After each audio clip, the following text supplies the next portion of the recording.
akwa ba efan island media so video bi circulate on social media chese ye dwene ho a ye nte ase ye nim ni ti eni ehu ne nan bebi efiri ni bebi a ekwa akwie na busia mepese be kwa video ni ehu se de ni nyina esite ja comment section honum efama ye video ni bi emra.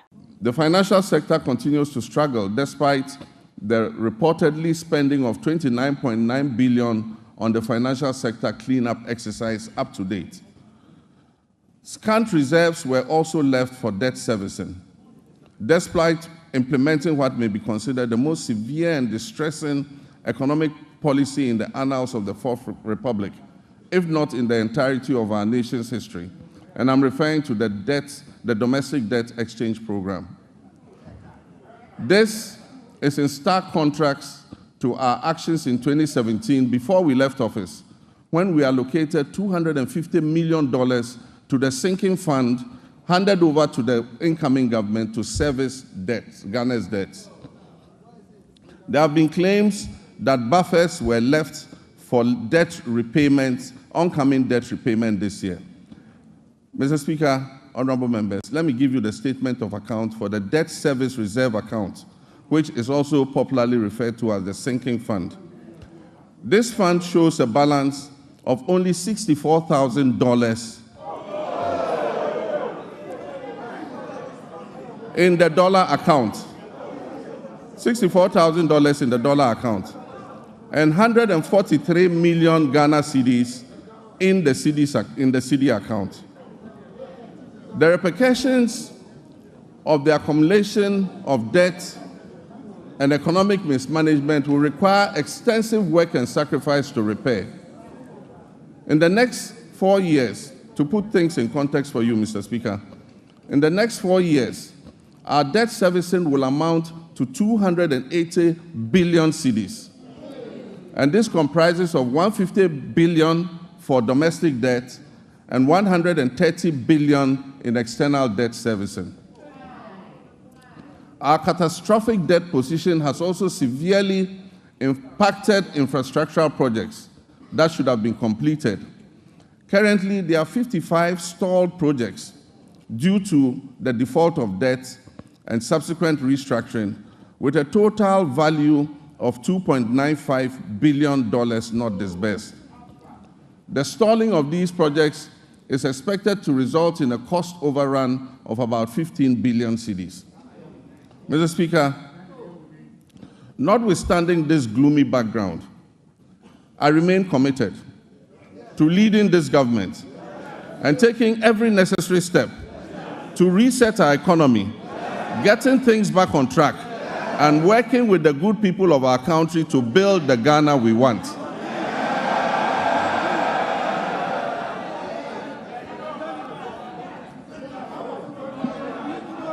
Mr. Speaker, we are doubling our efforts to complete all outstanding structural reforms.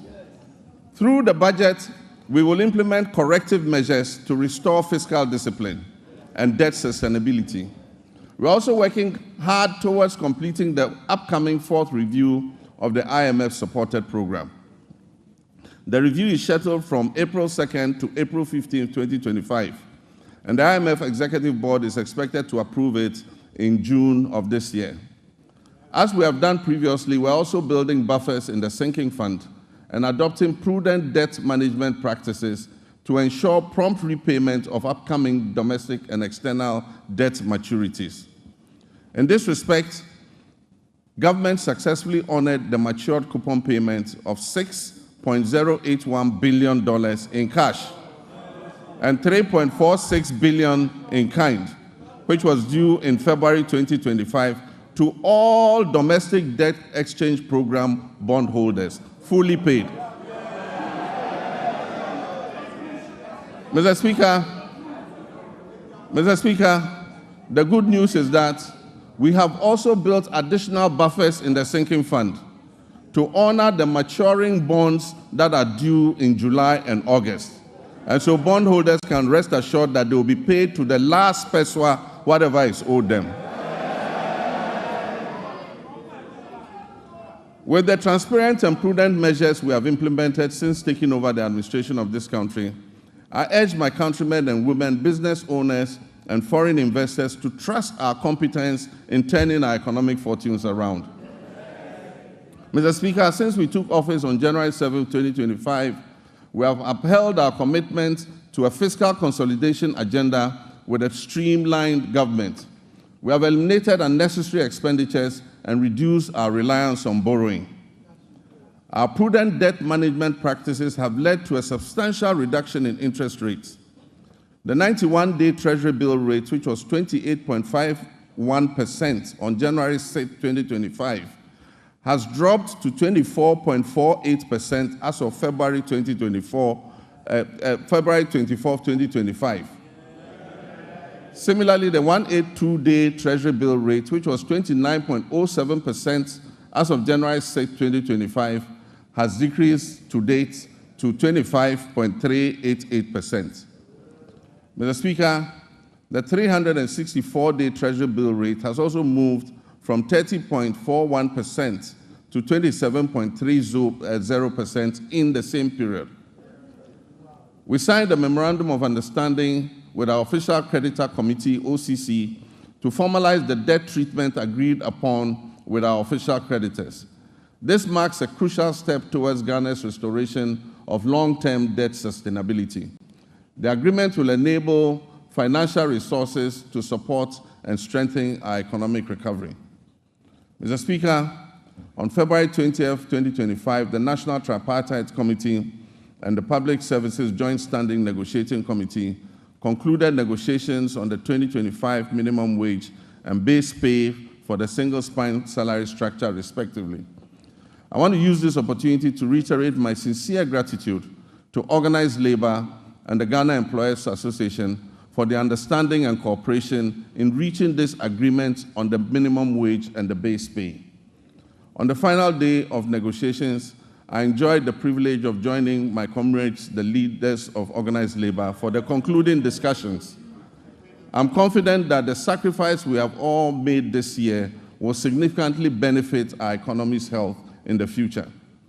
We look forward to a positive economic outlook as we restore macroeconomic stability, we encourage exports, we activate the 24-hour economy policy,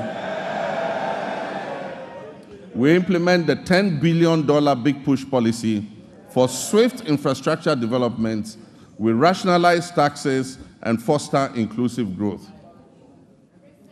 The goal is prosperity for all, which must be shared and not the prerogative of a select few.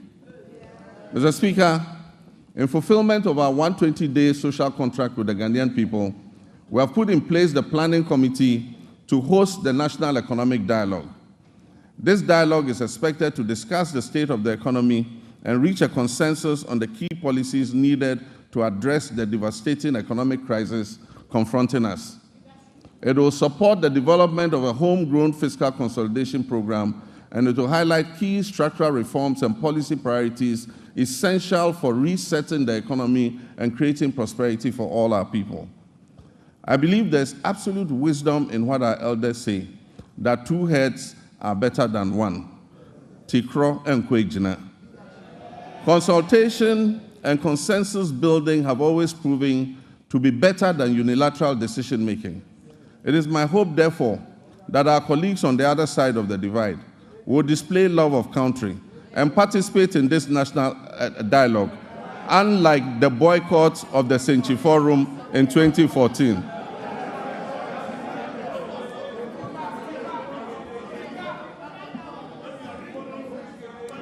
I humbly choose a different path of accommodation and cooperation with all stakeholders. We will continuously engage on important issues so that together, as a nation, we can reset our country and focus on sustainable development. When someone else on social media and so message so be comment or comment section one ediama me no share video ama foforo enye bi ahwe ma remfisa wo be like notification bell no turning all upload video when you be ahwe me din de akire broni aha Island Media me da ase.